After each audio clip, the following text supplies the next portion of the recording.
Hey guys, today I will show you the simplest way of making rice papad. Here no need of cooking the rice and no need of steaming it, but still you can make very tasty and instant papads within 10 minutes. You can make it. After seeing this recipe, you are gonna make it again and again. This is my guarantee.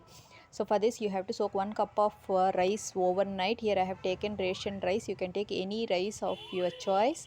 Now in the morning, grind to a fine paste. Add 3 cups of water for 1 cup of rice.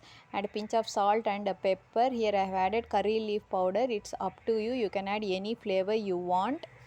Now cook it on medium flame until it forms like a dough. Let it cool down completely. Now make small balls out of it and take good quality plastic paper and gently press it here as shown in the video.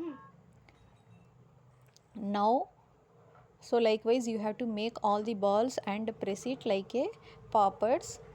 Now dry these poppers under fan for 1 day. Here I have dried for entire day 24 hours. In the next morning just show the sunlight for 2 to 3 hours, and that's it. Our poppers are ready. Here I will show you the frying process. For this you have to heat the oil. The oil should be hot enough. Now add the papad. Here you can see it has doubled its size. It tastes so good. You also try at your home and let me know in the comment. Thank you. Thanks for watching.